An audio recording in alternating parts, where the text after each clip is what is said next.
شرک کو ہم نے نہیں سمجھا. شرک کو سمجھنے کی ضرورت ہے مسلمانوں.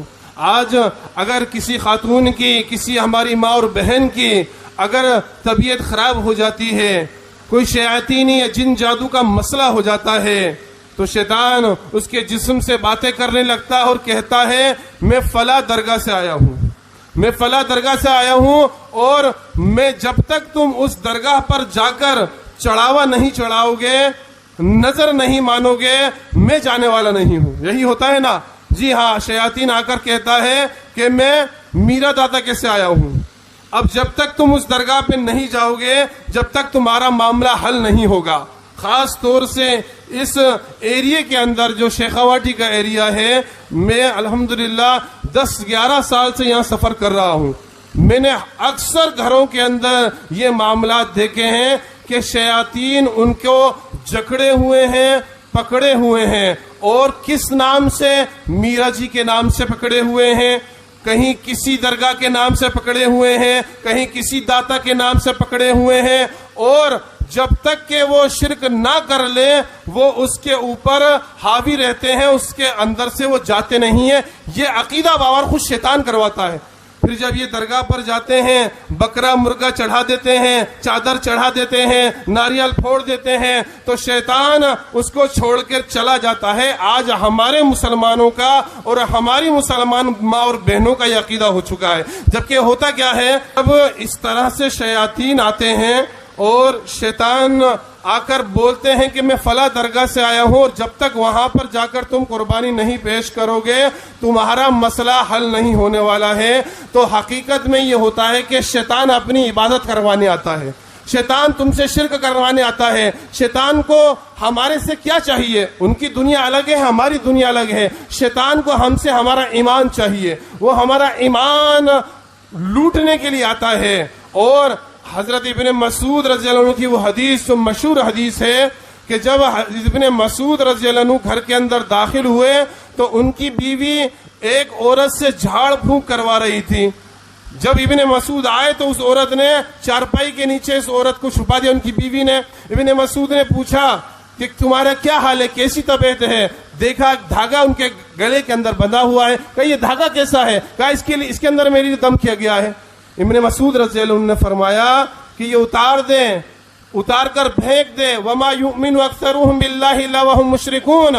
اکثر لوگ ایسے ہیں جو اللہ پر ایمان رکھنے کے باوجود بھی مشرک ہیں. یعنی اس دھاگے کو، اس ڈورے کو شرک قرار دیا ابن مسعود رضی اللہ عنہ نے. تو ان کی بیوی نے فوراً دلیل دی کہ آپ اس کو شرک قرار دے رہے ہو. مجھے آئفل ہوا، میری آنکھ بہنے لگی، تو میں ایک یہودی کے پاس جایا کرتی تھی، اس سے جھاڑا لگواتی تھی. تو جب یہودی کے پاس جاتی تھی، جھاڑا لگواتی تھی، تو میری آنکھ بہنا بند ہو جاتی تھی. کہا ابن مسعود رضی اللہ عنہ نے وہ شیطان تھا جو تیری آنکھ کے اندر گچوکا لگاتا تھا، اور جب تو اس کی اطاعت کرتی تھی، یہودی کے پاس جا کے جھاڑ پھونک کراتی تھی، تو وہ تجھے چھوڑ دیتا تھا. تجھے اتنا ہی کافی تھا کہ نبی جناب محمد رسول اللہ صلی اللہ علیہ وسلم کی بتائی ہوئی دعا تو پڑھتی، اللہم رب الناس اذہب الباس واشفی انت الشافی لا شفاء الا الشفاء شفاء لا یغادر سقما.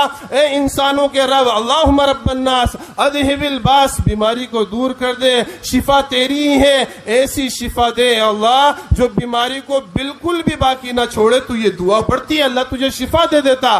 تو ابن مسعود رضی اللہ عنہ کی بیوی نے جو دلیل دی کہ میں جا کر ٹھیک ہو گئی اس یہودی کے پاس جھاڑا لگوانے سے، تو ابن مسعود نے یہی کہا کہ شیطان تھا جو تجھے شرک کروانے کے لیے تجھ سے آیا تھا. تو نے شرک کیا اور اس شیطان نے تجھے چھوڑ دیا، کیونکہ اس کا کام کیا تھا؟ ایمان کو لوٹنا، ایمان کو خراب کرنا. اس نے ایمان لوٹا، ایمان خراب کیا، اور تھوڑی دیر کے لیے، تھوڑے ٹائم کے لیے تجھے چھوڑ دیا. پھر وہ گچوں کا لگاتا تاکہ تو پھر جا کر یہودی کے پاس شرک کر کے.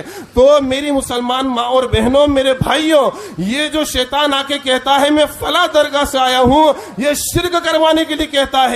پھر ہم جاتے ہیں اس درگاہ پر، اس قبر کے اوپر جو ہے قربانیاں پیش کرتے ہیں، مرغے ذبح کرتے ہیں، چڑھاوا چڑھاتے ہیں. تو شیطان کچھ ٹائم کے لیے دور ہٹ جاتا ہے، کیونکہ اس کا کام ہم نے کر دیا. جو وہ چاہتا تھا شرک کرنا وہ ہم کر گزرے، ہمیں یہی کافی تھا۔ اگر ہم بیمار ہو جائیں، ہم پریشان ہو جائیں، جادو کا مسئلہ ہو، جنات کا مسئلہ ہو، نظر بد کا مسئلہ ہو، آصف کا مسئلہ ہو، کوئی بھی اس طرح کی پریشانی ہو، ہمیں یہی کافی ہے۔ جس طرح جناب محمد رسول اللہ صلی اللہ علیہ وسلم نے اپنا علاج کیا سورہ فلق سورہ ناس کے ذریعے سے، ہم اس کی پابندی کریں، اس کی تلاوت کریں۔ اللہ کے نبی نے جو بیماروں کو پڑھنے کے لیے دعائیں بتائی ہیں، دعائیں شفا، ان کو اختیار کریں۔ نظر بد کے لیے جو دعا بتائی ہے وہ پڑھیں۔ اس کے علاوہ رب نے وَنُنَزِّلُ مِنَ الْقُرْآنِ مَا هُوَ شِفَاءٌ وَرَحْمَةٌ لِّلْمُؤْمِنِينَ کہا کہ یہ قرآن جو ہم نازل کر رہے ہیں